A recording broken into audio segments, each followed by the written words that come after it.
artificial intelligence. So you have the same process, if you wish. You have noise, data, information, knowledge, meta-knowledge. Oh, that terrible word, meta, goodness me. That's the rules about knowledge, and wisdom. But that wisdom should be used in a beneficial way. But now we have artificial intelligence, which we're making that wisdom, I suppose, mechanical, robotic, whatever it may be. So it depends how that wisdom is actually programmed, whether it's going to be good or bad. We should see. Hi there, Adrian here, and this is a video from a Zoom session that we do. We do these Zoom sessions every Sunday, and we take questions and answers from the audience, some of our students, some of our members. We never know what questions are coming up, so I'm always excited to do these sessions, and I hope to see you at one of them. Make sure you hit the subscribe button below and check out the other playlists that we have. Thank you, enjoy.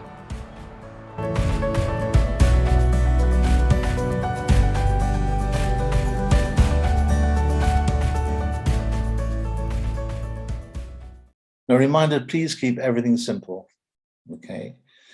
Now, I like this one. The best church I've ever visited has been a grove of trees, so it's been in touch with nature.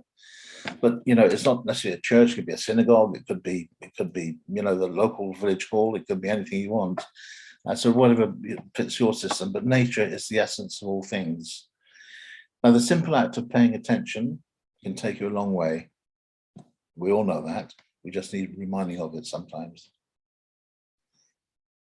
Now, in Florida, Monica Ardelt has a different view of wisdom, and she's proposed a model which is as a personality characteristic made up of the following three dimensions.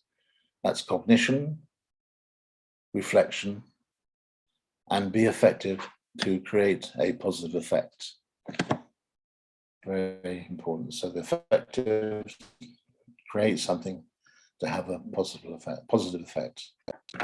An understanding cognition, rather. An understanding of life is the desire to know the truth. According to Dilts, the cognitive dimension of wisdom refers to the person's ability to understand life. I don't think we'll ever understand life, but we've got to try to.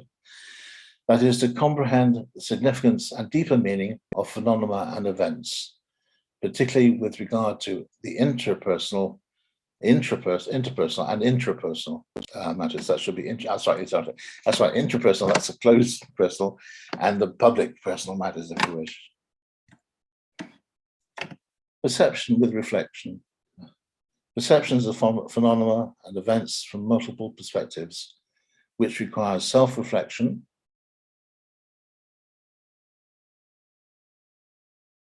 always good to have a moment of self-reflection, awareness and insight. And she explains the reflective dimensions are prerequisite for the development of cognitive dimension of wisdom. A deeper understanding of life is only possible if one can perceive reality as it is without any major distortions. Now remember, with NLP, we have our own map, but it's not necessarily the territory. So to do this, one needs to actually reduce one's self-centered ego. My goodness, there's a lot of ego going on in the world nowadays. Subjectivity and projections, and increase one's insight into the true, whatever the true may be, nature of things, including the motivation of one's own and other people's behaviors. Now remember that comes so much back to NLP again. Now to be effective, to make a useful effect. I think I've got the right way around. Sympathetic and compassionate love for others, that's care. The presence of positive emotions, behavior towards other feelings and acts of sympathy and compassion. And the absence of indifferent or negative emotions and behavior towards others. Now, I suppose in my way of thinking things, light always overcomes darkness. That is very important. So if you're positive, it always overcomes negativity. So it's a very simple solution, really. Think of night and day. Day overcomes night. Light overcomes darkness. Positiveness always overcomes negativeness. Now, interestingly, though, her work found that college students scored at the same level as older adults in her way of measuring wisdom. Yet some difference did emerge. And basically, the difference was that really, as one grows older, one becomes generally more wiser, or more wise, if you wish. but that you have to have the motivation to become wiser, if that's the word to use. So it needs that motivation, it needs that drive, it needs that imagination to become or to gain wisdom. So, you know, you've got to have the drive within yourself to do that. Now, another way is to listen to stories. I won't read the whole story, but the starfish story is quite an interesting one, in as much as a dear old person was going along the shore throwing starfish back in the sea because they were marooned. And some person came up to them and said, "What's the point of doing that? There's thousands of starfish all along the beach." He said, "Well, that's okay. Look," he picked up another one and threw another one in, so it gave him life again. So he said to the person who asked him, well, it made a big difference to that one person. And that's what we all can do, make a difference for just one person, and they in turn will make a difference to others. Excuse, sorry, for water. Another classic one is the neighbor's lawn, about envy, I suppose, right? And so this guy on one side of the garden fence had a beautiful lush lawn, which had to grow and grew green and beautiful. And every Sunday he had to clean it, to cut it with his lawnmower.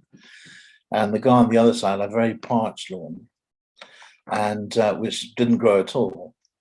And so the man looked over with a parched lawn and wished that he had a beautiful, you know, grazed lawn, green lawn that he could mow. But of course, the man in the with the lawn, which was very yeah, very, very plush and very lovely to look at, looked over the man with a non-fertile lawn, if you wish, said, "Wish my lawn wouldn't grow, so I don't have to plant and everything." So remember, the grass, as they always say, is greener on the other side. It's not necessarily so. There always has to be balance to life. Now, here's some random perspectives. Knowledge is indivisible. So knowledge is indivisible, just a continuum of events. When people grow wise in one direction, they are sure to make it easier for themselves to grow wise in other directions as well. Isaac Asimov, he was, of course, the writer for the space, science writer, space writer. A mind that is stretched by a new idea never returns to its original dimension. So that means we're always influenced and we're always continuing to learn with new ideas. And knowledge speaks, but wisdom listens. You can tell when a man is clever by his answers, but you can tell when a man is wise by his questions.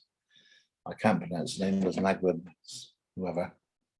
Boom! You made it here! Good on you. Make sure you click the subscribe button below and check out the playlist at the end. If you'd like to come along to our Sunday sessions where we host a live, free Q&A for our students and members, you're welcome. I'll see you there.